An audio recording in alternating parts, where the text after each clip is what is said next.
Now then, this replay serves, well, one main purpose in the sense that I'm trying out a graphical overhaul for Medieval 2 and I wanted a bit of feedback on how it looks.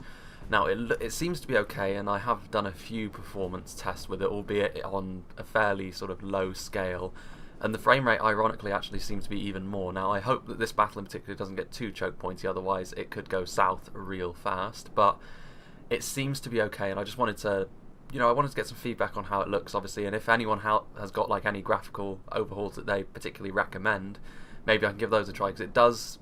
I have noticed recently that even though I have been recording as high as the vanilla game will allow, there is still a bit of a problem, and most of that does come down to YouTube compression, so I am trying to compensate it for that a little bit by sort of upping the quality of the game as high as I can. Now, this should alleviate most of those problems, but, again, if anyone else has got other overhauls that they want me to have a look at that could perhaps help me get around those problems, I would greatly appreciate it. But obviously this is a replay that I actually got sent as well, so I actually don't know how this battle is going to go, which is interesting. It allows me to commentate on it a bit more freely than one that I was in, because obviously the ones that I'm in, I'm sure people have noticed that I often give it away, at least subconsciously, what the result is going to be. But nonetheless, we shall go through the army compositions. Starting off with Master Blaster, he's someone I play with quite a lot, and he was the one who sent me this replay, and he is playing as Rune. This is the map Thranduil's Halls, by the way. Oh, and also ModDB, Discord, all that sort of good stuff, and the battle timestamp will be in the description. So yes, Thranduil's Halls, the Elves of Mirkwood are conspicuous by their absence, but nonetheless, we shall make do. Obviously he's got some clan guard as well, good against armour, and against the two factions of good that they are facing and assaulting at Thranduil's Halls, they will be very useful, as will the crossbows, provided they don't get cut to pieces on the approach by enemy archers. Clan guard, this map is very, very lethal for attackers. Going through like this valley area, there are 3 choke points you can choose from, but all of them you'll be made to pay very dearly for your attack. There's also some Loke Flag Rim here again, good versus armour. Rune are pretty good matchups for both the defensive factions, but we'll get onto that in a moment. More Flag Rim. He spread out his army quite a lot as well to try and alleviate arrow fire, which I do agree with to an extent, although you do want to get ready to attack quickly. There's some Clan Guard as well. Clansmen and Clan Warriors, I believe as well. Yes, there is. There are Dragon's Wrath crossbowmen here, and they are hiding. They need to be careful. If they get too close, they will be focused down. Dragon's Wrath crossbows are so lethal that even though they are very well armoured, you've got to go after them with any archers you can, weaken them. Some Loke Scion Rim as well, spears. Again, I keep meaning to check, but I'm not sure if these guys are armour piercing. They might be, because I think they and the Naru Naaru Royal Guard are very similar units, and if that's the case, then yes, they are. I do like this graphical overhaul in terms of how, like, you can actually see a lot of the textures on the unit models as well, and the general, well, it's a bit more crisp, is the point, and I hope that comes across in the, I hope that survives the YouTube compression, I really do. So here's the Camels chosen as well. Again, a very, very solid infantry unit. They will be the centrepiece of Rune's infantry force from now until 1.0. Armour piercing as well. I'm not sure if they're going to keep armour piercing all the way through. I think that the idea behind the Camels chosen is that they trade a little bit of survivability for that armour piercing, and it does make them very effective in a sense. And there are also some Camel Shadow Guard back here again, very offensive focused units, and some Dragon's Wrath Guildsmen. So Rune have got quite, oh, and they've got some Baltroth Sapphire Bladesmen as well. So Rune have got all of their nastiest stuff on display. Now let's go and take a look at Mordor, played by Pharaoh. He's got some Orc fodder, of course. Any Mordor army is going to have fodder just because it's free. Any Orc faction is going to make use of their free units as much as possible. He's got some Melkors chosen. Any enemy cavalry that tries to charge them down is going to regret it very quickly. And then there's also a Troll Catapult. There's a lot of units in loose formation back here, so I'm going to see if I can go through all of them. There are some Orc Maulers. There's some Lesser Balrogs and Olag High. Numenorian Shield Guard. Sauron's Will, Uruk Bodyguard, Morgul Chosen, there's some Temple Inquisitors I believe in there, there's some Temple Guards certainly, and some Morannon Bows, and here are the Temple Inquisitors right there. So yeah, Mordor have got all of their scariest stuff really, although as with Mordor, as is tradition, you can only have one of each of your very good units before you have to make do with a lot of trash. And then over here, Spooky Gnome is playing as the Orcs of the Misty Mountains again. We have Mountain Uruk Pikes. Pikes are going to be very important in this battle. In fact, I'm surprised we aren't seeing Gamp Rim from Rune. In a choke pointy fight like this, they can be very, very useful. So I'm glad to see that one of the attackers is bringing pikemen. Heavy Goblin Infantry. I'm a big fan of pikemen. Heavy Goblin Infantry, a little bit less so perhaps. Their armour might save them a little bit more from the archers, but even so. There's also some Heavy Goblin Archers here. They will easily lose most skirmish fights, but it does at least give them a presence. Also some crossbowmen. That's going to be particularly interesting because they've got a very heavy crossbow presence on the field, the attackers. If they can get in range and do their damage quickly, it might work out for them. Then we've also got some snow trolls back here. I'm sure that he's got some hidden units as well. There's some orc bodyguards and some Blackwatch Legion. And around here, yeah, the Blackback Berserkers, you can see their name tag shows up, but they are hiding at the moment. So that is the attacking armies. Now let's move on to the defenders. As I said, the elves have abandoned their halls, and the Gondorians have moved in the shape of Tundra's Fox, playing them. And let's have a look here. So he has some veterans of Osgiliath. Again, a very solid archer unit. I believe they've got their armor upgrade on as well. Yes, they do. Again, they're an archer unit focused mainly around their survivability. They don't have armor-piercing arrows, although very few in the next patch will have armor-piercing arrows. And, you know, they don't do the most damage, perhaps, but in melee and their shield value, very high. So it will stand up to a good deal of punishment. You can see some archer militia as well, so we can see where Gondor have cut a few corners. Again, their archer force maybe isn't the best, but considering their ally is who they are, which I'll get onto in a moment, I would have suggested Gondor go a little bit more archer heavy than to try and stump some archer militia. We've also got some Gondorian infantry, of course, the core of any Gondor army, along with the spearmen, and some axemen of Lasarnak as well for a bit of armour piercing in there as well. Definitely agree with that. And he's got some guards of Osgiliath as well. Gondor's only pike unit. They don't have any cheap pikes, but the pikes they do have are very effective. They stop short of being as effective as the Imladris guards or the gate guards, but they're still pretty good. And he's also got a trebuchet out here. Let's see what he's got going on over here. He's got some more archer militia. There's also some stakes here, so the Melkor's Chosen will not be able to go through the frontal entrance over there. And there's also some more guards of Osgiliath, more Gondor infantry as well. And then back here, as I'm sure you saw their shields earlier, the shielded Fountain Guard. Very, very tough to break down. They don't get their killing done particularly quickly, but it is an inevitability if you face them in melee unprepared. And then he's got standard Fountain Guard back here. And going a bit further back, we have the Sons of Argonath and the Wardens of the White Tower. So yeah, Gondor have got all of their best stuff in some respect, but they have been made to cut a few corners as expected. The Dwarves are their ally, and that's why I said Gondor maybe should have gone a little bit more heavy on the archers, because of course the Dwarves only have one archer unit and it's not that great. I think the Wardens of Minas Ithil would have been a good addition to these two armies, but we'll see. Again, I don't really know the result of this one. So the Ironfoot Hammer Guard is where the Dwarven General is, so the Dwarven Cavalry, the armoured goats as it were. Now, I'm not sure how it would work out between them and the Melkor's Chosen. I think the Melkor's Chosen would probably win, simply because they have a much more extreme anti-cavalry bonus. Now we've got some Erebor infantry down here. The Dwarven infantry will not budge easily. And that's going to be a real issue, particularly I think for Mordor, at least early on, because Mordor will have to commit their elites to get through the Dwarves if that's the foe they have chosen. We've got some Ironfoot Guard here as well. Solid infantry unit, some Sons of the Fallen. Again, very solid infantry unit indeed. They won't budge for just any unit. Again, as we saw in the last battle, the Sons of the Fallen can be beaten by very high attack and very high end units. But if you send just like garbage at them, they'll hold all day long. Blacklock Engineers, again, this is going to be a very key unit to use because it really depends on what they target. They don't have an awful lot of ammunition, but what they do have, of course, is that extreme arrow weight, which should help. The Khazad Sentries, again, they are technically a less efficient version of the Ironfoot pikes. Well, the Ironfoot units are more efficient versions of the Khazad units, but I do prefer the Khazad units look, the cloaks that they wear, and the pikemen, they're going to be very, very key in holding down the line. Let's see what they've got back here. They've got some Sons of Durin as well. Again, the Sons of Durin, all of the high-end Dwarven units are able to just massacre legions and legions of units. The Catapult's going to be very important, as is the Trebuchet.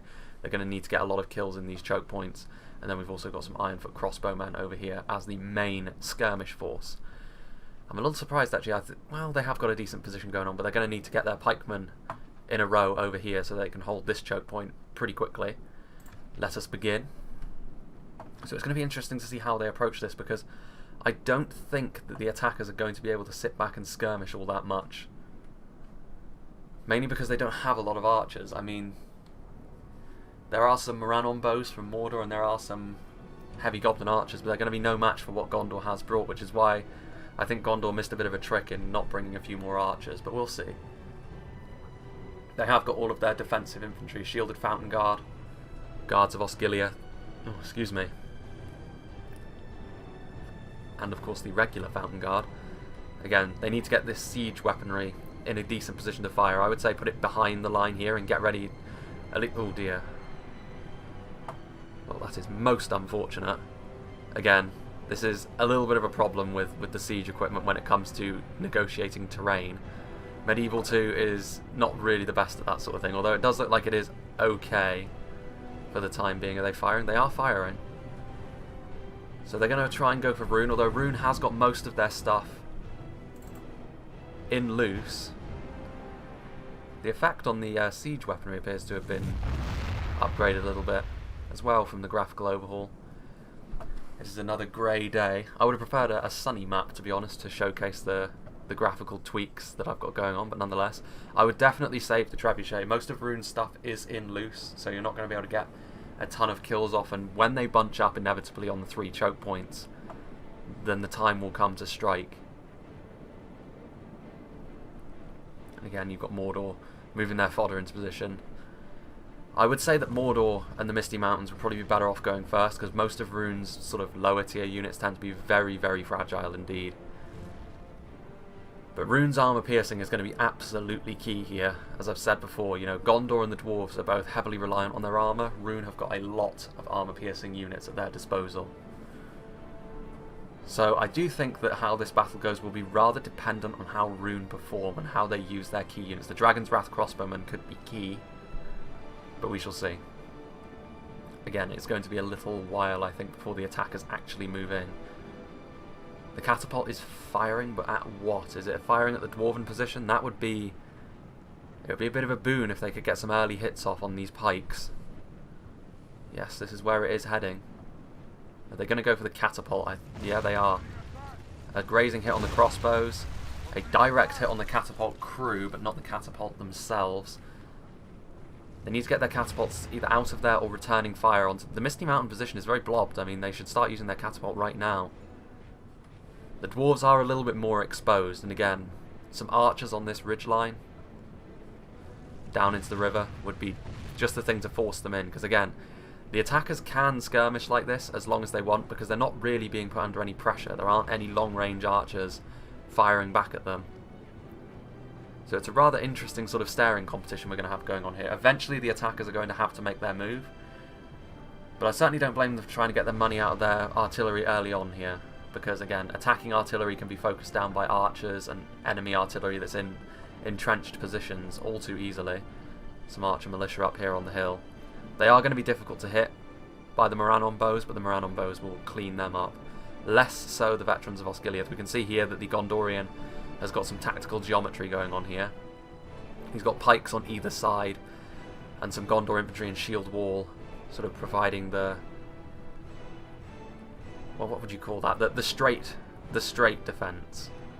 Again, he should get ready to really send in some shielded fountain guns to back them up again. If they come under significant pressure, that's going to be it. I think I might actually make a cut here because I'm not sure when they advance, and this battle is quite long, as you can see. So I will make a little cut until they are like really committing to an advance. So Spooky Gnome appears to be the one that's really taking the initiative here, along with some of the runic units. The archer militia firing into the side of the Clan Guard. Very good target for low tier archers. Clan Guard are very fragile to skirmish fire, and getting your money's worth out of a low tier archer unit is one of the easiest ways to be cost effective, especially if you're on the defence. Now the crossbows are also firing into them. It's not the best target for the crossbows, I have to say. Archer bait like this, the crossbows are much better off waiting for something like Flag Rim. And again, you can see here just clansmen being committed and Clan Guard. Up here you can see a Gondorian position is very, very solidly in place. The Gondor infantry they'll take a few losses to the Clan Guard, but the Clan Guard have taken casualties on the approach. Now we've got these clansmen moving in. I wouldn't recommend these clansmen go in alone, but we shall see. Let's get some close-ups of how these new, well, at least the graphically upgraded units look in action. I hope it's not butchered too much by the compression, but as we can see, Khazad sentries are going to be very sufficient to deal with Clan Guard. The Clan Guard rout, the casualties they took on the approach, too much for them, and they weren't supported as quickly as they should have been. The Clan Guard are one of those interesting kinds of units where they are technically sort of lower mid-tier units, and their armor piercing does make them useful, but they're so fragile. They've got one of the clearest weaknesses to missiles I've seen in the game so far, and they're not going to be able to make it through these Khazad sentries. I mean, it does say that defeat seems certain. I'm actually a little surprised that they aren't backing up these pikes, because more of these pikes are dying than need be. You can see that pikemen are dying, these armoured pikemen to the AP. of the clan warriors, and that's mainly because they're not being backed up. Like, pikes on their own, their formation can be buckled too easily. And I've always been a bit of a fan of sending in a sword and board unit first and then sending in a pike unit afterwards. It makes their formation a little bit more difficult to break down. These clan warriors' defeat does seem certain now that the Ironfoot Guard are on scene with their black shields. A better version of the Ironfoot warriors. There are, however, heavy goblin archers shooting into the dwarven position. They're trying to defuse the catapult. That will be key. In fact, they're using fire arrows here. Yes, well, I don't think they're going to kill the catapult off, but just the fact that they're denying the dwarves use of it is significant. You can see these clansmen. They aren't going to go in through the middle. In fact, they are going to take the... They're going to be a bit more clever about this, and they're going to support their clan guard, who are taking on the Gondor infantry. That should give them a little bit more survivability. There are also some goblin infantry down here from Spooky Gnome. They're a free unit, completely free of charge, the goblin infantry. Of course, you do get what you pay for, to an extent. They are garbage, and as you can see there, I just heard that, 2 of these trebuchets are down. So the attackers are being very savvy about what they target. They're trying to defuse the enemy artillery because they know if the enemy don't have their artillery, that's 2 very expensive units that have basically done nothing. And also the enemy the defenders, I should say, need their artillery if they're going to get the killing that they need to done. I mean, if you look at the attackers, you know, legions of Mordor and Misty Mountains backed up by the quality of Rune. If they don't have their artillery, I think that could be the thing that decides the game here in the very early stages. The clansmen sticking close to the wall. Defeat does, well, the balance of forces is even. This 1 unit of Gondor infantry should hold with the support of that archer militia in melee, but you know, they are going to be weakened significantly. No one fancies going through the middle yet, and I don't blame them. Whoever goes through the middle in like a big team battle on this map has drawn the short straw. These clan guard have done pretty well for themselves, honestly. I mean, if we look here, the Khazad sentries, there are only 25 of them left. To get rid of a unit of pikemen with just a basic unit of clan guard is very worth it, in my opinion, especially a good pike unit like the Khazad sentries. Now, of course, the presence of the Ironfoot Guard means they won't be able to go any further without support. But so far, I think the attackers have done well. I think they've certainly targeted the right things.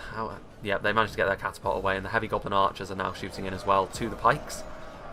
I would go for the pikes further back, because to be honest with you, this pike unit is now so depleted, and there's no sense in going after a unit like Ironfoot Guard with lower tier archers, because you're not going to get any kills done. I mean, the dwarves are the most resistant faction to arrows that there is.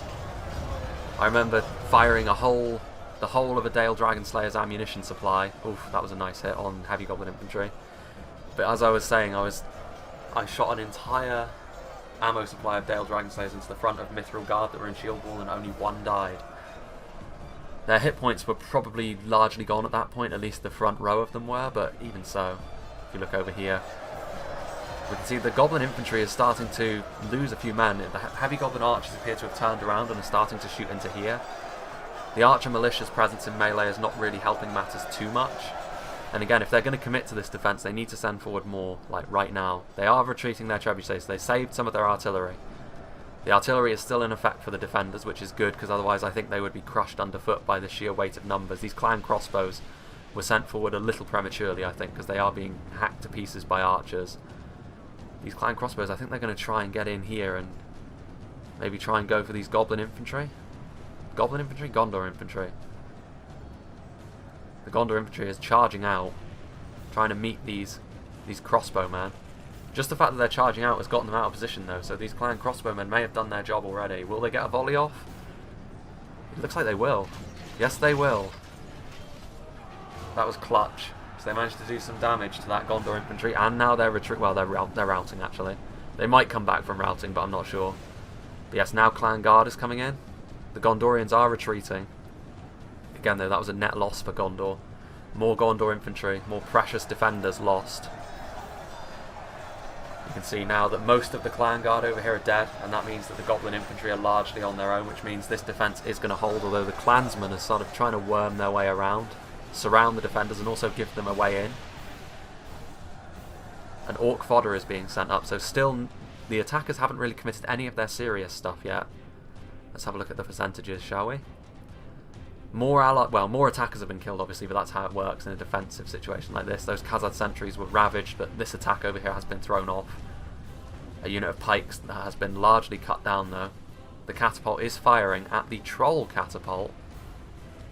They haven't yet killed any of the artillery pieces yet.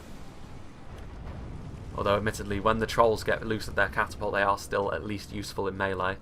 The catapult crew does little other than be hit point sponges.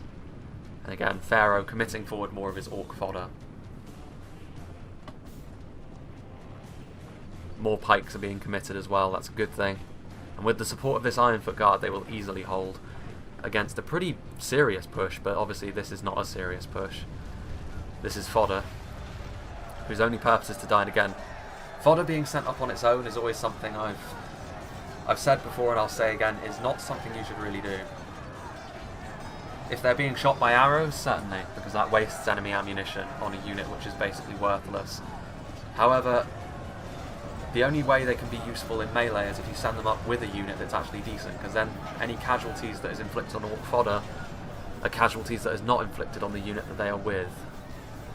And these Khazad sentries are going to have absolutely no problem brushing off orc fodder.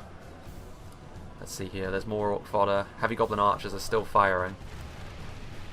And they are shooting over here into the very clearly exposed Gondorian lines. In fact, the Gondorians are now being cut to bits now that another unit of Clan Guard, I think the final unit of Clan Guard that was available to Rune, had been committed.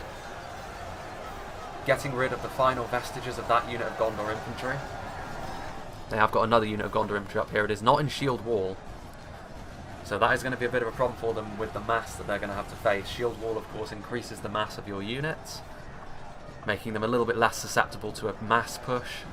Although this orc fodder, it looks like they are now going to try their luck going through the middle. Again, this is a real killing ground in here that's been set up. Oh, there's trees.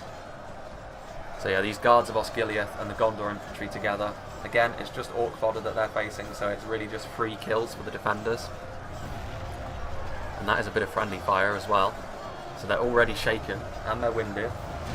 What do you expect from the fodder? Again, is that friendly fire? I think it is. There's Numenorean Shadow Guard back there. Must have been a hidden unit. Let's get in a little closer. Yeah, I have to say, I think the frame rate's actually been improved by making the graphics better, which I'm not sure how I understand that one, but no matter. These Gondorian infantry are now falling back. The V formation has been set up by the pikes. Again, a V formation like this is good, but I've noticed that it's much better if you have like a unit of spearmen in front of each unit of pike. It gives that extra bit of mass. And again, now the Gondorians are in shield wall. And they're going to engage still these lower tier units of the attackers. So a lot of casualties are being done to the attackers, but no major objectives have been taken out. Whereas the attackers have managed to kill 2 trebuchets, they've made they've made the defenders wary of using their artillery. Those clansmen are routing now, so they're tired. So again, the attack is likely to be sort of fought off, but I think ultimately the cost efficiency race is being won by the attackers here. We'll see how it goes. Are they still fighting? Seems like it. It's definitely the sound effects of battle. Huh, how strange. Well, the pikes are being targeted by arrows, which is of course the thing to do. These orc fodders, they're just sort of waiting there in loose formation. We can see some golden troops being sent up by Master Blaster. And again, this is a good, well, this is a worrying sign for the dwarves. Of course, Rune's armor piercing is going to be brought into effect pretty soon. I would definitely send up these heavy goblin infantry to support the Flagrim. Again, sending the Flagrim on their own is likely to be a bit of a waste, so this orc fodder and the heavy goblin infantry should follow them in for the maximum amount of kills that they can possibly get. Again, on their own, the Flagrim will lose that fight. The Khazad sentries and the Ironfoot Guard together are simply too strong. Let's have a look. These, as I was saying, the veterans of Osgiliath, firing from on high. Again, it really is a killing field out here, and it is a bit of a shame, I think, that the defenders didn't bring more archers, because it would be hurrying the attackers a little more. It would force the attackers to take the initiative. What have we here? More orc fodder. More orc fodder being wantonly slaughtered. They're broken again in the face of guards of Osgiliath who have not lost a single man. There's a lot of Gondorians just behind this cliff, waiting to be committed. These archer militia are very tired. Committed to the melee, of course, definitely not the sort of thing that they want to be doing, really, with the support of Gondor infantry. But again, sending forward your lowest tier units to deal with the enemy lowest tier units is a smart move. These Orc fodders are still just waiting there. Now let's go over to the other side. And it does look like the Orc fodder is following the Loke Flag Rim in, but I think that more needs to be committed. Again, I think the attackers started off well, but they need to follow through now. They need to push hard, I think. Again, the presence of dwarven crossbows may dissuade you a little bit from doing that. But I don't know, I think that on this front, I think the dwarves could be quite vulnerable. If you charge in, if Rune really takes the initiative here. Again, Flag Rim. These Ironfoot guards are depleted enough to the point where the Flag Rim and the Orc fodder with their forces combined seem to be able to deal with them. That unit of Khazad sentries is finally falling. And yes, this is what I'm talking about. Spooky Gnome committing forward his heavy goblin infantry, that's a good move. Again, they're not particularly good at dealing damage, and the crossbows mean that their armour won't do much to protect them from missiles. But just the fact that they're here and adding numbers to the attack, that's the important thing. You've got to love the style of Rune. The axes and maces of the Loke Flag Rim. And this unit of Ironfoot Guard, they need to send in, I think, a little... The dwarves need to be ready with their defence. They've got more Ironfoot Guard. And let's see, I mean, eventually the idea is that you have to fall back from this point. So I think that if the dwarves sort of keep the units that they intend to stay over here, sort of near to the line, because eventually they will need to fall back. It's all about trying to get as much efficiency out of this initial position as you can, and then falling back into Thranduil's halls. These Shadow Guard, are they out of ammunition? They might be. They've taken a beating, it looks like, from the veterans of Osgiliath. That was friendly fire, I think. No, it wasn't. It was... I believe that was the Troll Catapult, in fact. Well, regardless, it killed some of the Ironfoot Guard. And that means they are doomed. Doomed to failure. And over on the other side, a big push is happening over here. Sensing a bit of weakness from the Gondorians, perhaps again. Rune leading the way with their Loke Flag Rim, which against the majority of Gondorian units would be pretty good, but Axemen of Lasarnak and Archer Militia, not so much.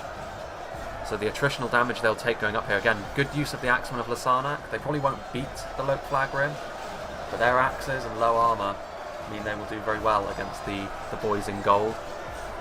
And the Orc fodder is there as well, the Orc fodder adding numbers.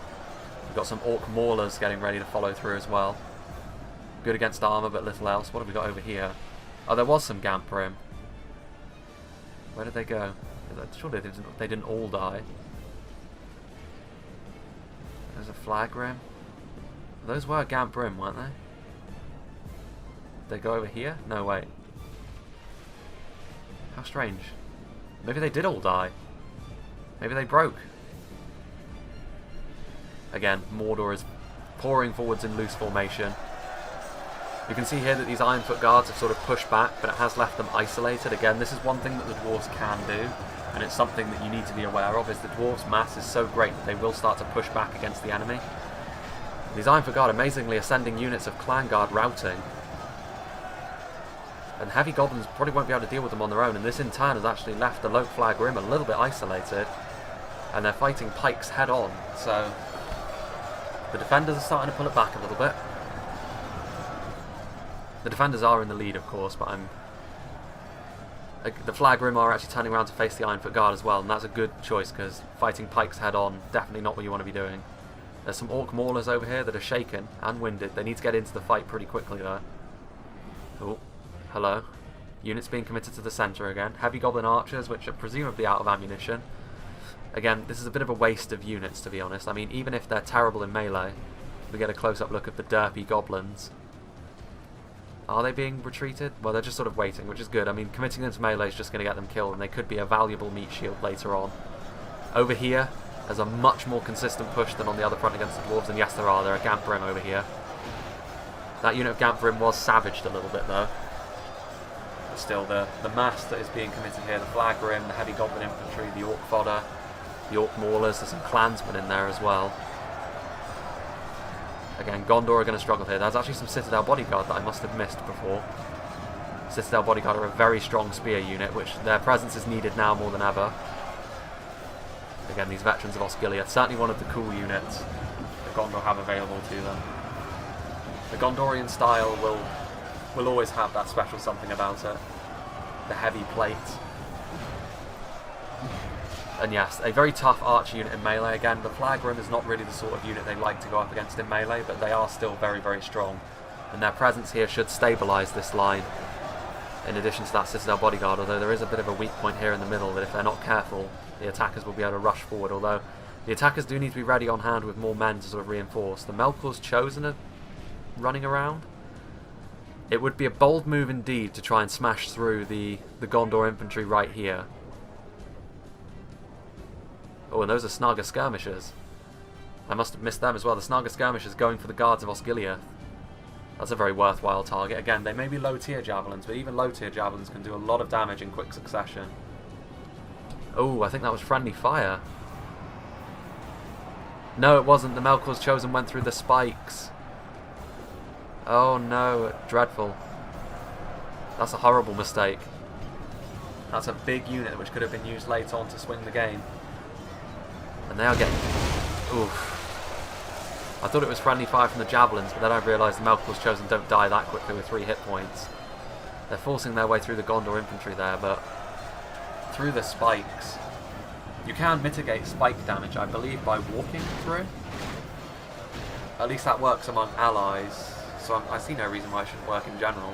But yeah, the Melkor's Chosen dead at the hands of the shielded Fountain Guard. Oh, the spikes. Lethal use of the stakes there. So that's good news for the defenders over here. Line is looking a little bit ropey. You can see that the defenders are starting to fall some units back into Thranduil's halls. Although they don't need to worry about doing that too much just yet. Oh, hello. We can see the Gondorians are actually pushing in the middle. This unit of Gondor infantry eager to get into those Snaga skirmishes and halt the javelin fire.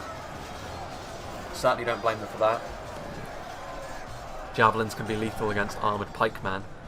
And again, the Guards of Osgiliath losing nearly 20 men to Snaga. Over there we can see a lot of orcs are being sent running. The dwarves are victorious on this front. The Ironfoot Guard, Ironfoot crossbows that are out of ammunition again. Ironfoot Guard, they aren't armour piercing. They're one of the few dwarven units that are not armour piercing, but they do have 2 hit points and they are incredibly tough. In terms of being sort of a basic unit, they are similar in many ways, I think, to the Guardians of Khan Doom. Not armour piercing and shielded, but you know, their robustness is what gives them their strength. No Gundabad here today, of course. And these Gondor infantry getting into this Goblin infantry, trying to thin out some of the numbers that they are facing. This shielded infantry.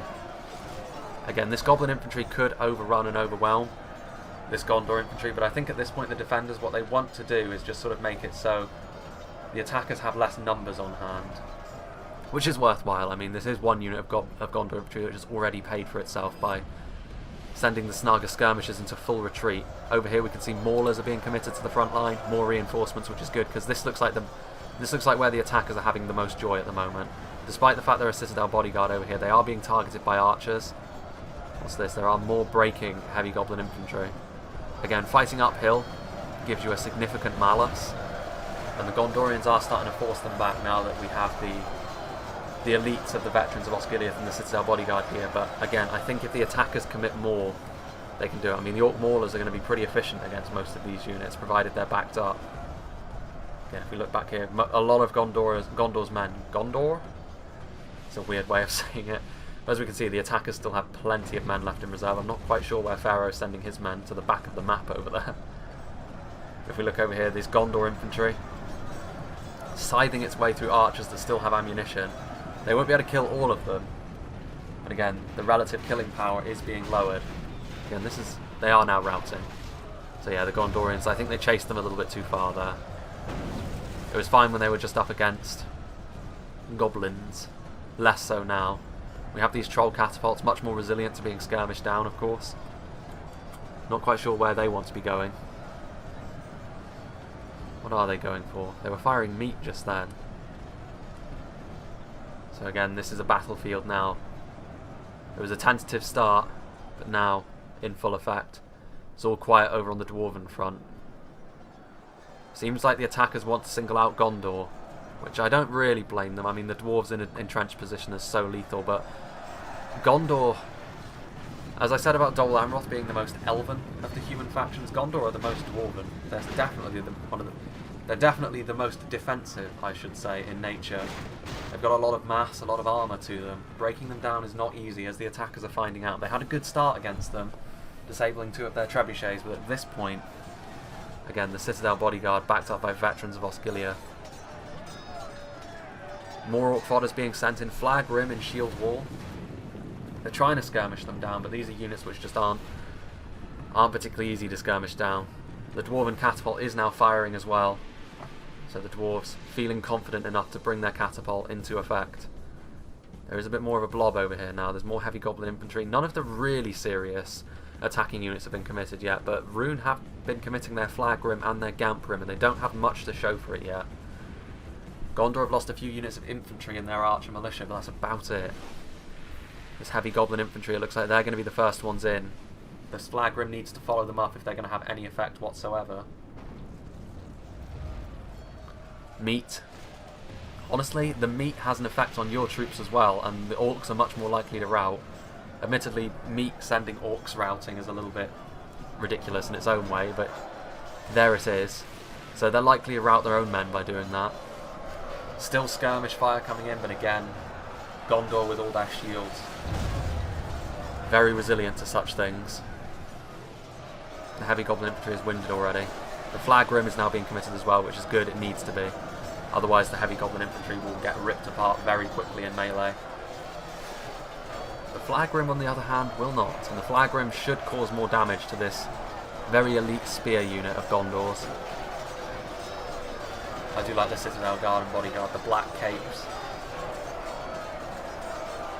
Spears are something that Gondor have always been very proficient in, ever since vanilla. Meanwhile, if we look over here, we can see that there are Snaga skirmishers back in position. Are they firing? Yes, they are. I can hear them. Not quite sure what they're targeting there. They're targeting the shielded Fountain Guard again. I would go for the Guards of Osgiliath. Much more likely to get some important kills there. Mordor Moran on bows are marching. Have they used up all of their ammunition? I don't think so. They've still got their bows out. And they really need to start using them. They can be a brutally efficient unit if used correctly. And they are reloading, but unfortunately I think they were skirmished down rather by the crossbows. Speaking of which, there are some clan crossbowmen of Rune. They need to get into position and start shooting down the dwarven line, which it does look like they're going to be doing now. Moran on bows, what are they targeting? Hard to tell. I mean, we look back over here, the Gondorians are starting to push back, although defeat now does seem a certainty because they are surrounded on all sides by a combination of flag rim and heavy goblin infantry. So once again over here, the defence might start to falter a little bit. Again, I'm not sure. Like the attackers, when a weakness like this is seen, again, like clansmen are being committed, but clansmen aren't going to do much. When a weakness like this is seen, you need to commit more, because going through the middle is unlikely to yield any beneficial results. I mean, you've got 2 Guards of Osgiliath, you've got Shielded Fountain Guard. Yeah, if you break through one of the flanks, they have to retreat from the middle. And the dwarves, it doesn't look like they're going to be going anywhere anytime soon. Despite a promising start against them, the attackers didn't reinforce quickly enough, and they didn't use their crossbows on them. At least they didn't use them on them to an extent that was necessary. Spooky Gnome sending over some heavy goblin archers. Do they still have ammunition? Nope, they've got their blades out. Heavy goblin archers, not exactly the finest in melee. But again, if you look out over there, there's still a lot of attackers still to come, and all of their scariest units still to come. So we look at the percentages of kills. 10% separate them, which honestly 10% is not a huge amount in a situation like this. We shall see. Again, Gondor's defensive capabilities are all well and good, but it's all about, you know, the death by 1,000 cuts deal. Even though the Flag Rim probably won't beat units like this head on, the damage they will do thanks to their maces and axes armor piercing is going to make it so that the next wave that follows them is going to have the biggest chance possible. You can see over here that the waterfall, the graphical overhaul sadly is not able to sort of fix the water textures like that. There's some proper waterfalls indeed. Might need to go and get a screenshot of that over in a minute. These orc fodder, they're being continually sent into the fray and then immediately breaking. I wonder if there's like an inbuilt limit to how many times a unit can break and then come back. I know that in Warhammer it's 3. After your unit breaks 3 times, that's it, they shatter. I'm interested to see what that's like in Medieval 2. I've never really thought of that, to be honest. Meanwhile, over here, these crossbows have chased outwards, and this is a bit of a waste of a unit. Ironfoot crossbows can be pretty useful in melee, to be honest with you, so sending them out to take flanking fire from a unit of clan crossbowmen while engaging heavy goblins in melee is not really the best use of their time. Every dwarf is worth 10 goblins after all, but again I guess the dwarven hatred for goblins just compels them to charge in and risk life and limb. Indeed, I think these crossbows now finally realise that the real danger comes from the runic crossbowman. There are these Morannon bows as well who are still firing their missiles at something. We've got a lot of goblin infantry and a lot of Snaga. Let's go back over here, shall we? And again, things are starting to look a little bit more desperate for Gondor on this front. I mean, victory does seem certain. The combination of the Citadel bodyguard and the veterans of Osgiliath is still holding, and it will hold for a long time. But ultimately, as soon as this side breaks, they're going to have to think about setting up another line. It does look like they have set up another defensive line over here, though, a pretty good one. They've got their Sons of Argonath out and waiting, and their Shielded Fountain Guard. I do hope that this battle isn't all on these 3 choke points, and that they do make use of Thranduil's halls as well. But again, I don't think that if this battle is all about the 3 choke points, it's on the attackers, because they haven't been aggressive enough, they haven't really committed to breaking a front, and as soon as one of these fronts collapses, the defenders have to fall back, otherwise they get surrounded, and then you're fucked. As it is though, the attackers have been, while they had a good start, they've been far too passive, I think. There have been opportunities they had where they could have sent in more men and they could have forced their way through the lines, but as it is, less so. And here, these Ironfoot crossbowmen, victory seems a possibility. They managed to silence the Morannon bows, and it looks like the Morannon bows are all going to die, so this has been actually a very successful excursion by these Ironfoot. Never underestimate the dwarves in a defensive position. What have we got over here? Temple Guard. The Temple Guard, who have presumably used up all their ammunition. Finally, we're seeing some more serious units be committed, which is going to be necessary. Again, we're coming up on the halfway point in this battle, and the attackers have very little to show for it so far. We shall see. Again, oftentimes the defenders have got it all to do in situations like this, so whether it be an error from the attackers or just good play from the defenders, we'll see if they're going to be able to win. Again, this line seems to be holding pretty firm. They need to commit more men over here if they're going to smash through. Something more serious than orc fodder anyway. I mean, they're firing in heavy goblin crossbow bolts up here now, which should turn the tide eventually. Crossbows have got a good amount of killing power, and here are the pikes. The pikes, though, seem like they're under missile fire as well. They're under fire from the Ironfoot crossbowmen. But it's good to see the pikes being committed. The pikes will do a good job in a choke point. The Temple Guard are being sent forward largely alone. I'm confused. I really am confused. You know, they need to commit.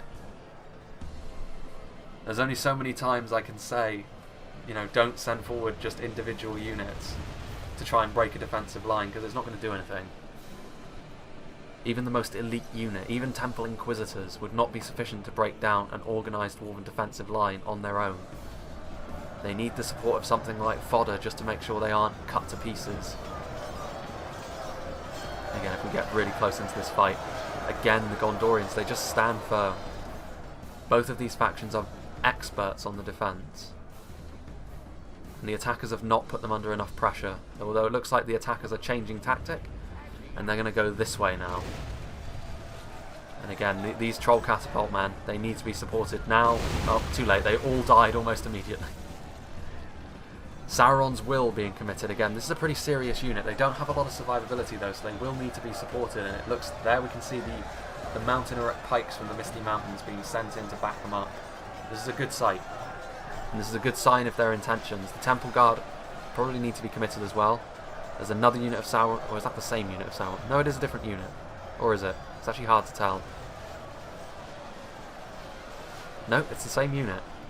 They need to send in this Temple Guard. They can go around at this point, although the Dwarven player, Mastery X33, is wise to that, and he's going to be closing off the gap with another unit of Ironfoot Guard. The Iron Wall, once again, slams shut in the face of the attackers. Meanwhile, over here, I did see these guys moving up. The Balchoth Sapphire Bladesmen. And immediately they are spotted, because the Gondor infantry is having none of that. They are going to be charging out. The Goblin infantry will prevent the Balchoth Bladesmen from being caught. The Balchoth Bladesmen, though, of course, are an incredibly tough unit, even in melee, but they do need to be targeting the right thing. Using their javelins on Gondor infantry would be a waste. Guards of Osgiliath, slightly better target.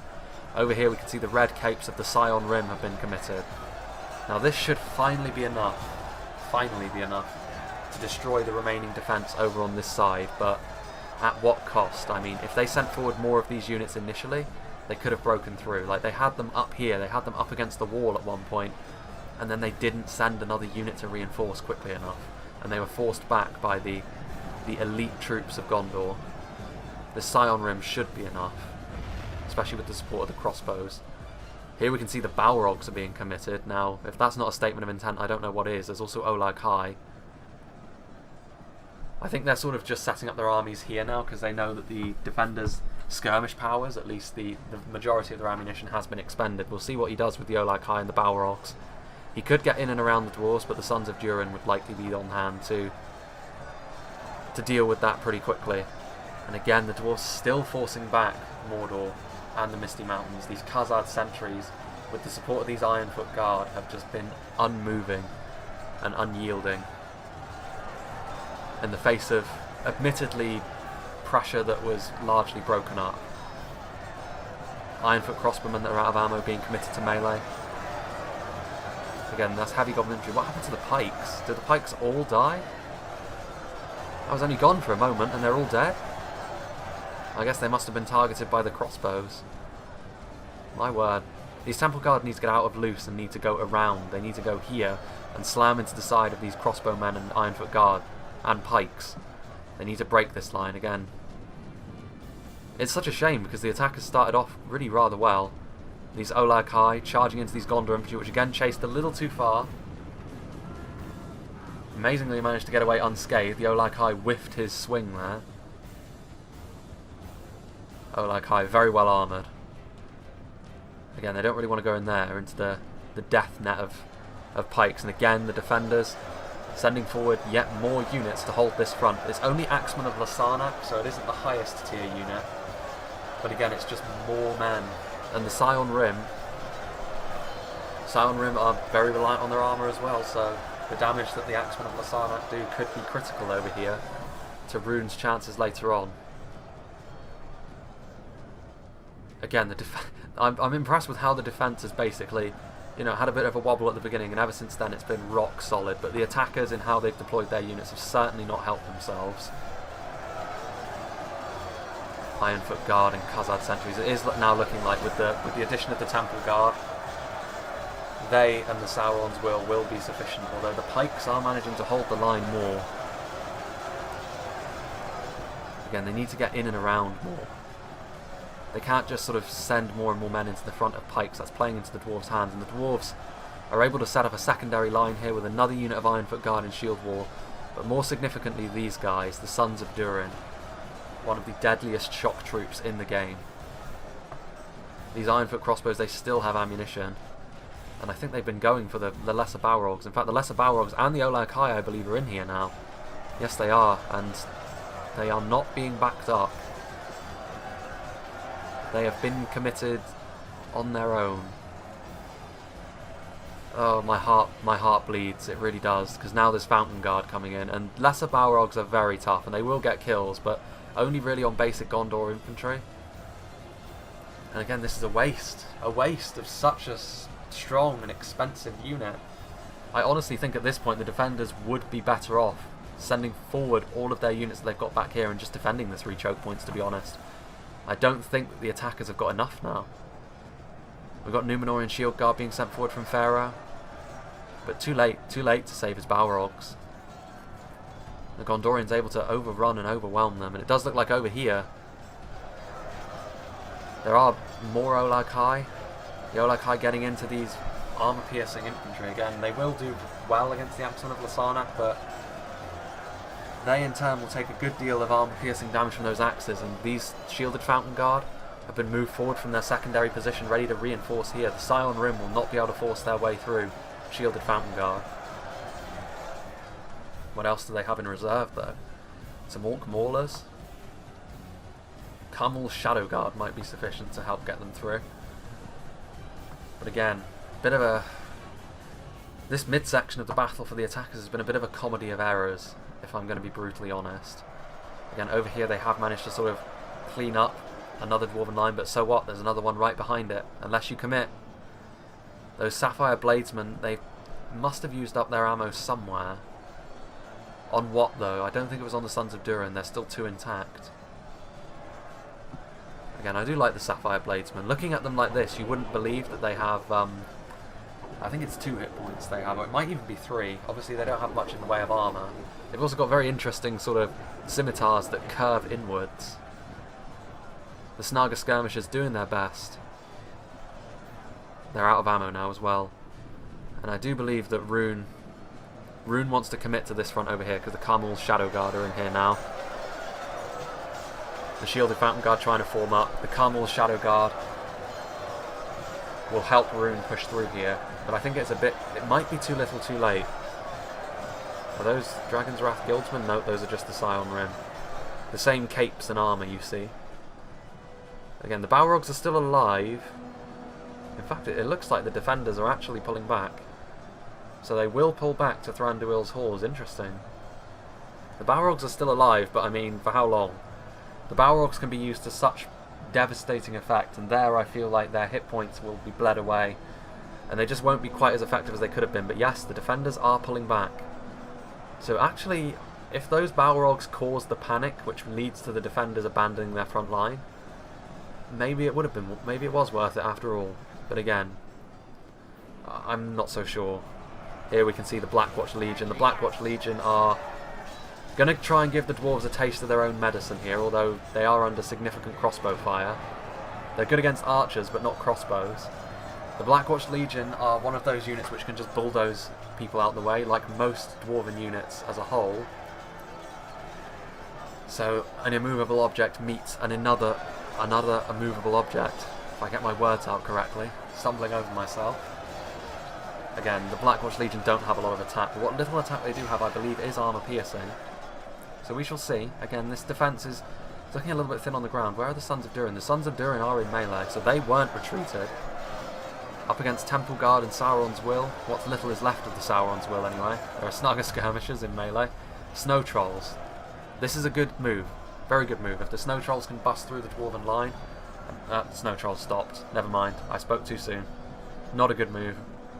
They need to get in and around the dwarfs. The longer they stay facing them in a line, the more it suits them, essentially. Another unit of Blackwatch Legion and the Morgul Chosen and the Númenorian Shield Guard engaging 2 guards of Osgiliath in melee. Again, it's actually looking like now the centre of all things, because of the mass retreat that they sort of affected.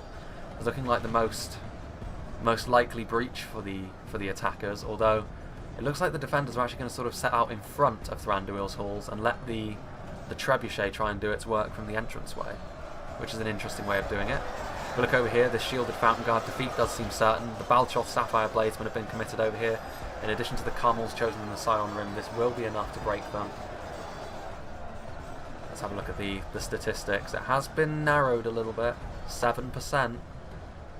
So the attackers, for all that I've been criticising them, I think that mass retreat from the defenders was honestly a bit of a mistake.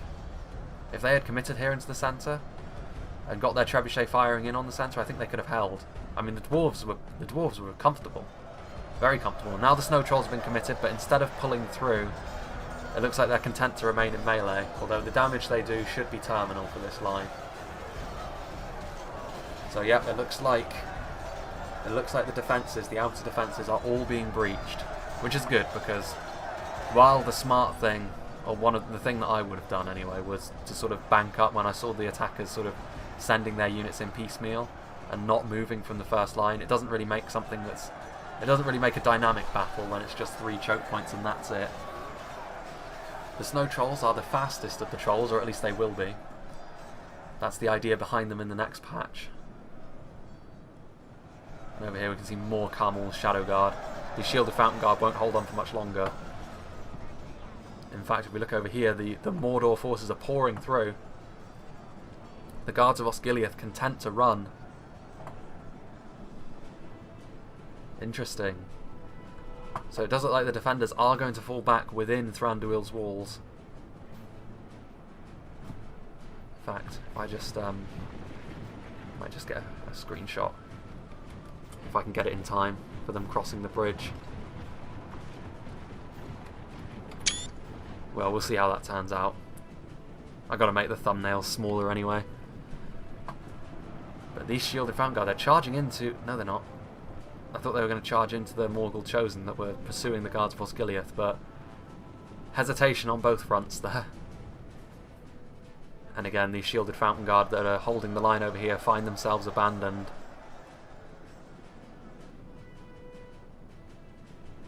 And these Blackwatch Legion going to surround.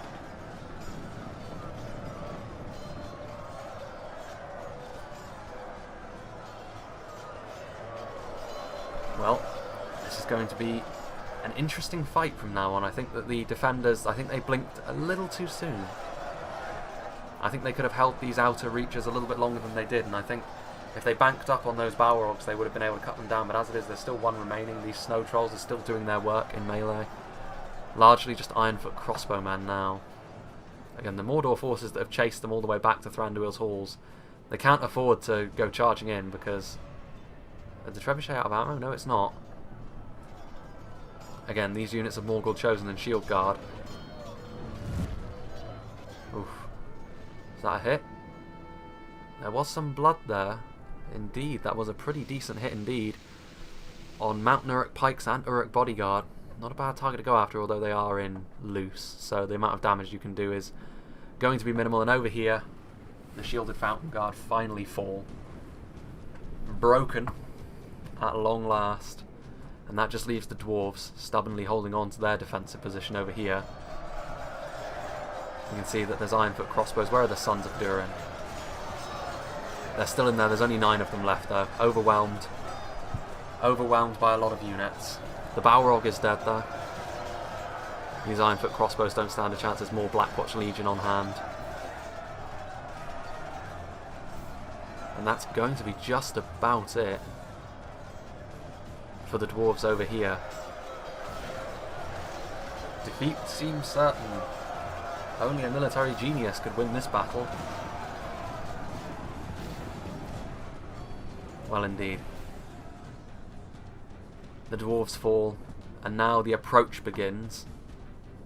The Carmel's Shadow Guard sort of running. They are exhausted, admittedly.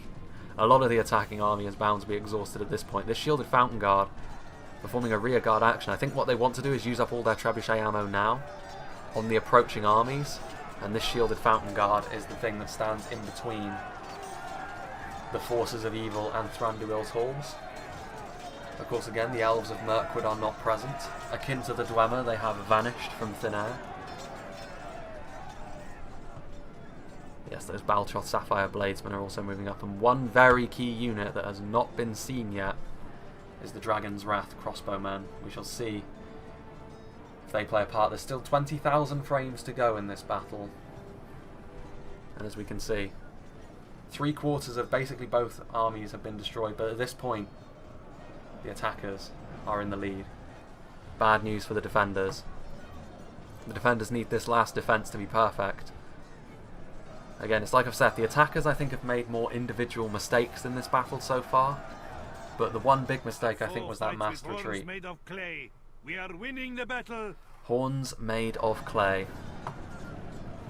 The Arabic announcer for Medieval 2. He has some of the strangest sayings I've heard. I wonder if Rune's general will be bolder than a rooster this day. But yes, Mordor and Rune eager to take the initiative on these retreating Fountain Guard. This trebuchet is still firing, but it seems to be... Well, the Fountain Guard are going to try and hold the line right here. I'm not sure whether he wants to blob them up right in front of the trebuchet and get some guaranteed hits. I mean, that makes a certain degree of sense. But you're taking your life into your hands, because those shielded Fountain Guard, when they start to lose men, they're going to be pushed back, and then the trebuchet is going to be toast. Also, the camera on the bridge is going to be a bit of a pain to deal with. There's still some guards of Osgiliath right there. And again, now the attackers are eager to take the initiative, and this is what I like to see. I say as they turn their units around. I don't know why I bother. Let me see if I can get another screenshot.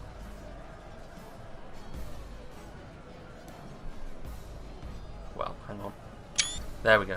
I don't want the game to crash, although amazingly the frame rate has been buttery smooth.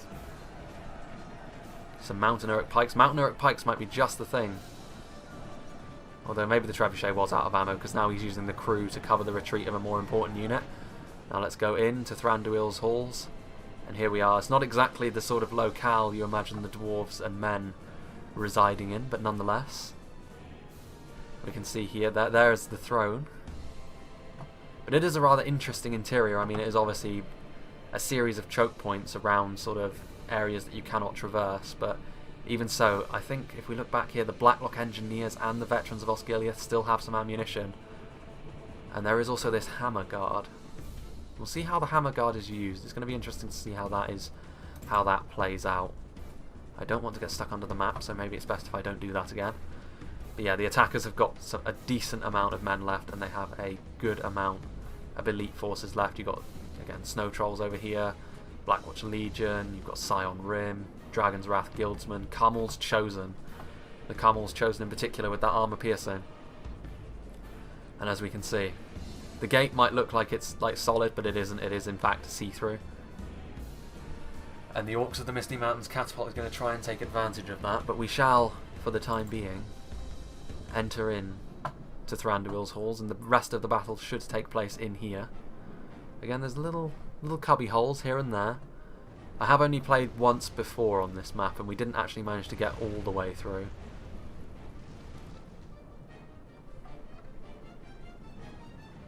We shall see how this goes. Again, Erebor Infantry, 2 units of Erebor Infantry. That's going to be difficult to force their way through.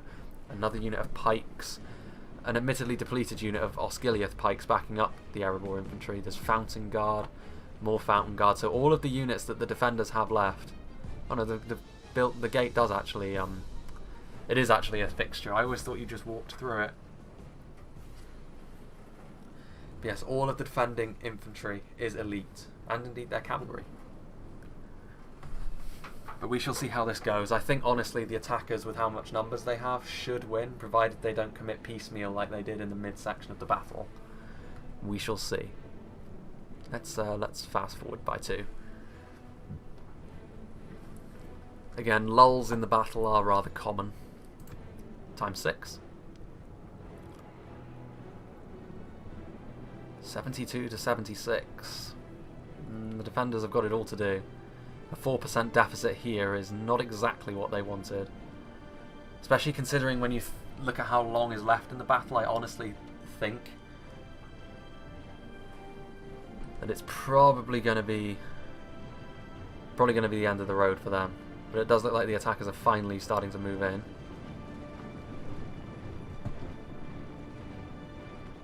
I think. Yes.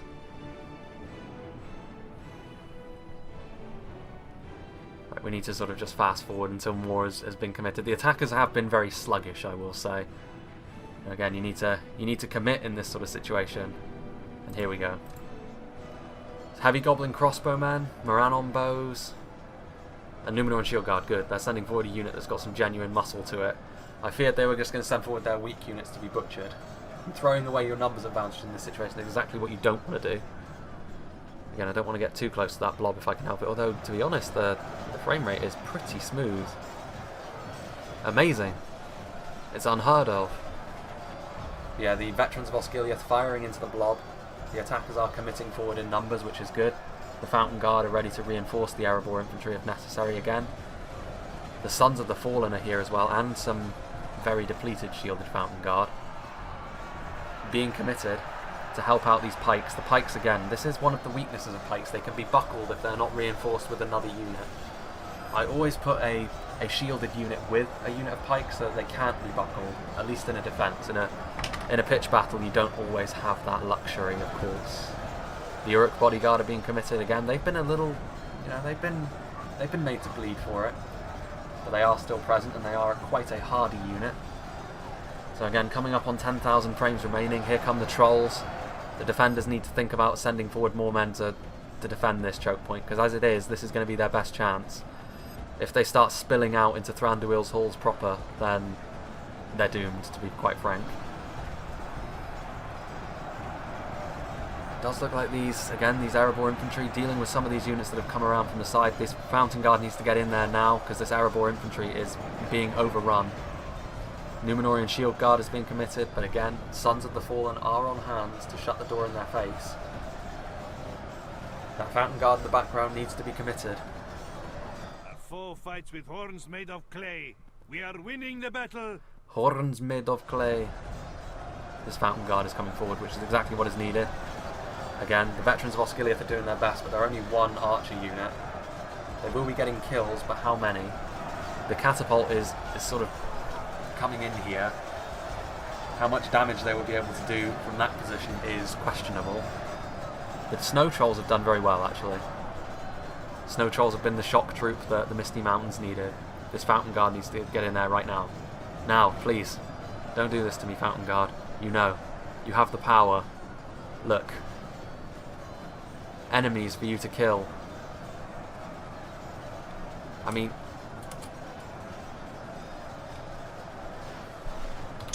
just a sneaky screenshot. I need to stop making havoc. They're falling back again. Again, falling back is a part of how you deal with these multi-layered defences, but if you fall back at the wrong time, which I think it's looking like the defenders have done that twice now, it can be so terminal to your chances of winning. Again, if we look here, well, it's back to 1%. In fact, they have actually pulled ahead again by a little bit. I'll really be eating my words if the defenders win, won't I? The Sons of Argonath ready to be committed as well. The pikes are right here, the Cummel's chosen there. In fact, the job of the Fountain Guard is being done for them, because the Sapphire Bladesmen have forced their way through, although they don't stand much of a chance. Within our grasp.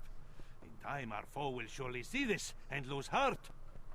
Indeed, runic announcer. We shall see what this blob does. Meanwhile, I mean, if the defenders are able to sort of whittle down the attackers to a certain point, this Hammer Guard could charge them to death. It could. The goats are slow. Very slow, in fact, for cav units, but again, they are very strong. I don't think they're going to be able to, though. I think that if the attackers keep committing more to this fight, I don't see how the defenders can come back. They're going to hit the cliff before the attackers do, and indeed, it's still very close, though. Very close. Let's get up right in behind these Sons of the Fallen. We have lost half of our men. Well, if that's the runic army, then the runic army must still be quite healthy indeed. Let's go outside, shall we, and take stock of what we still have left. Nothing? What's this? Routing units? There's some orc maulers that are just sort of stood there. Remains. We must pray they lose their will to fight. So is this everything? Our foe fights with horns made of clay. We are winning the battle. Have they in fact committed absolutely everything? I'm confused. Where are the Temple Inquisitors then? Also, where are the fucking Dragon's Wrath crossbows, more to the point? Am I missing something? The Dragon's Wrath crossbowmen are in here. But they have their, no, they do still have their crossbows out, okay. And there are the Temple Inquisitors, so yeah, this is everything. Well, if this is everything, then yes, the defenders should absolutely try and bottle them up. Because, I mean, the gap being 1%, if you can keep them contained like this, even if you end up losing that cav. And they are sending forward Wardens of the White Tower. There's Fountain Guard still, there's Blacklock Engineers. The Blacklock Engineers still have their ammunition. Interesting. Interesting indeed. There's still a little ways to go as well. I didn't realise that the attackers were running that low. It looked like they had more on the outside, but I guess that waste in the early game might well come back to haunt them. The Sons of the Argonath are in there as well. Again, they're not armour piercing, but they are very, very solid units. Over here the attackers are starting to force their way through, but the door is going to be shut firmly in their face by Wardens of the White Tower. Again, such a cool looking unit. Nothing says Gondor quite like the Wardens of the White Tower. Perhaps the Fountain Guard. Fountain Guard are the OGs. The veterans of Osgiliath that are out of ammo are being committed over here as well. There are the Blackbacks. They must have been hidden. The Blackbacks are going to be very dangerous. Going to do a lot of damage in quick succession. Whether it's going to be sufficient or not remains to be seen. Where are the crossbowmen? The crossbowmen can't really find a good place. And again, this is why I suggest you really put the pressure on the attackers, because if you can deny them the use of their crossbowmen, well, I mean, if they use their crossbowmen, it is absolutely game over. I mean, the fireballs that they can let loose can just flatten entire units in one volley. And at this point, that would be absolutely critical. We'll see if the Blacklocks are. The Blacklocks out of ammunition again. It's very hard to tell. Again, getting right into the guts of this fight. Looking at the Blackwatch Legion. And of course the runic units that are just scattered among them. There's chanting going on as well from the Blackback Berserkers. I'm not sure that's going to have too much of an effect on elite units. Again, the chanting can be good on lower tier units, can send them routing, but in this situation I think not. What's this over here? Are they perpetually routing units, or are they actually alive? No, Ironfoot crossbowmen. I assume they're dead units. Back to the matter at hand. The final stand. Will they be victorious? It's going to be interesting to see, actually. We look here. Yeah, the defenders are starting to pull ahead. Amazing. In the end, they did recommit, so I mean, in the end, they didn't make the mistake of retreating when they could have had the advantage. These Blackwatch Legionnaires are going to be very difficult to dislodge. The Blackback Berserkers are going to do damage. If we look over here, the Temple Inquisitors. Defeat seems certain for Temple Inquisitors. It's not often you see that. The combination of the armor-piercing damage. That was the Gondorian General. The armor-piercing damage of the Fountain Guard and the protection of the veterans of Osgiliath is causing the finest unit Mordor has to offer causing them to struggle. There are the Blacklock Engineers. The Blackback Berserkers are going to try their hand at dealing with the veterans. The veterans have really been MVPs in this match. They held that line when it looked like it was going to fall in the first defence, and now, even with bloodied faces, they're standing in the face of the most deadly orc units there are, and causing them to struggle. I do think the defenders are going to win this now, because by the time they get through, their forces are going to be depleted enough for the Hammer Guard to charge them down, I think. Ooh, they do still have ammunition. They don't have the best shot, if I'm honest. But just getting their shots in there at this point, well within our grasp. Doing damage. Our foe will surely see this and lose heart. I'm not sure about that, Runic Announcer. You are losing. Losing by 2%. And these elite units that the defenders kept back to the end. These Blackback Berserkers and the Temple Inquisitors together, trying to get through these Fountain Guard, and they will eventually. The Blacklock Engineers are going to be able to do their damage. Again, there's this unit of Fountain Guard over here. I would commit this unit of Fountain Guard over here to the front.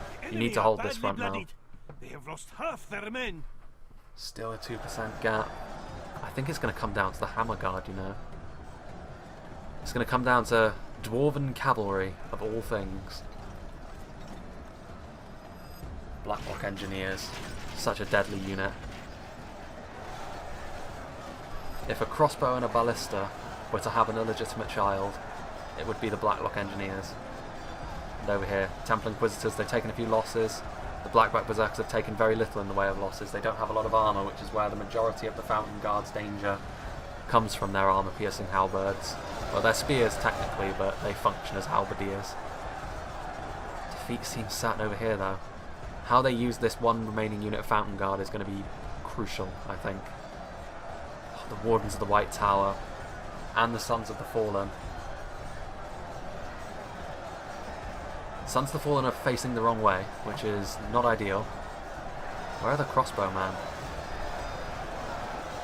Dragon's Wrath crossbows are in melee, so I can only assume they use their ammunition. In melee they're no slouches either though. And in combination with the Blackbacks, they may actually cause the Erebor Infantry and the Sons of Argonath to fall. My word, this is going to be close. The Blacklock Engineers are now out of ammunition, again doing a lot more damage to stuff like the Uruk Bodyguards and the Orc Bodyguards, just thinning out the enemy lines. The Blacklock Engineers will enter melee here, but they won't do too much to the Blackback Mountain Berserkers, honestly, but it will cause this line to hold a little longer. We shall see how many kills they are able to achieve. The gap is now only 1%. Again, this last unit of Fountain Guard from Tundra's Fox. How well that unit does may well decide the victor here, because it's so close. Our army is tiring. Into the final 5,000 frames. The Runic army is indeed tiring. The Dragon's Wrath Guildsmen are still there. The Guards of Osgiliath still largely untouched, these pikemen doing very well. The Sons of the Fallen are still pointing the wrong way. We are winning the battle. I'm not sure I would call this winning. The red capes make it look like there's like a sort of pool of blood that they're fighting on, which is very apt, but over here this might be key. The deployment of the Temple Inquisitors and the Black Berserkers together in unison might be the thing that wins the attackers this battle, because they are carving through that unit Fountain Guard like it's not even there.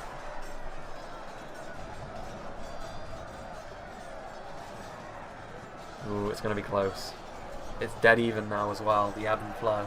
I think they need to get this Fountain Guard in. They need to reinforce this line with the Fountain Guard, because this is the one they have the most chance of winning. Will it be done though? That is the question.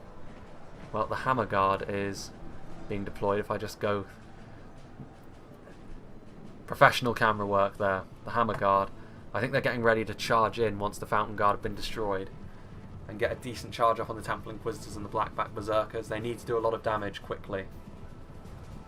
The Dwarven General leading his men.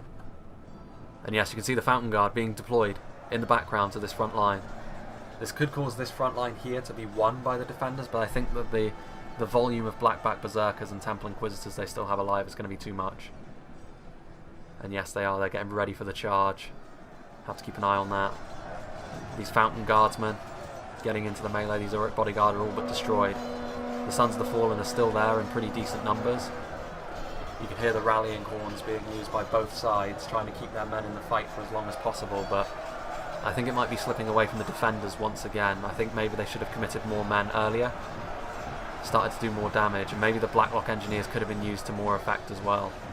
They were arcing their shots pretty dramatically, and yet the attackers have got a 2% advantage just like that. This Fountain Guard being committed. The Fountain Guard will be good against all the Runic units, but much less so against the Blackback Berserkers and the Carmel Shadow Guard, which are Runic units, so I was lying. Here we go. How this Hammer Guard is used could decide the victor. Oof, what was that? Again, you can see what I mean about the Dwarven cavalry being slow. It is very heavy though, and it's going to get a lot of damage done on a charge. But they need to get out of there. They really need to get out of there. They need to keep doing that. Oh, I see, the catapult is firing. That could be it. That could be the final nail in the coffin of the defenders. The Sons of Argonath are still alive, but defeat seems certain again. The Blackback Berserkers were clutch here in the end. Still a few Temple Guardsmen remaining. The Hammer Guard lost only 3 men on that charge. If they can get some really nice rear charges, you saw the damage they did to that one unit of Blackback Berserkers, that could be what wins them this fight. But the Blackback Berserkers are now running in and they're going to surround the defensive line. So the Dwarven cavalry needs to act now, before the men on the front line really start to lose heart. There's one veteran of Osgiliath. Oh dear. That was largely Sons of the Fallen, I believe. What's left of the Sons of the Fallen anyway. That Sons of the Fallen look like they're mostly gone. How interesting. Yeah, the Blackback Berserkers have pulled through. Let's see over here. The Temple Inquisitors took a devastating charge from the Hammer Guard, but the Hammer Guard are going to die here. They're not going to be able to pull out of melee in time. And that's going to be it. I think that's it. The last hope for the defenders, this cavalry, this catapult, shooting them at point blank. It was a brave effort. I feel like I was complaining a bit too much maybe. I was a little bit harsh on both sets of players for what they were doing, but we are winning the battle. Ultimately, when defenders make mistakes in a situation where they're outnumbered like this, it's always amplified more. And unfortunately for them, their elite units were not quite able to pull it out of the bag here late on. I mean, these Sons of Argonath are still going, still trucking along. These Fountain Guard are doing their best.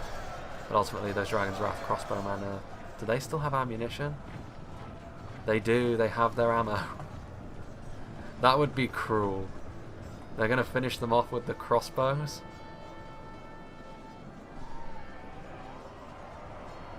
They're reloading. I mean, you could use the fire ammunition if you were feeling especially cruel just to finish them off. Firing missiles. Is it the Splinter Shot or the Fireballs of Death? Nope, they're getting into melee against the Dwarven General.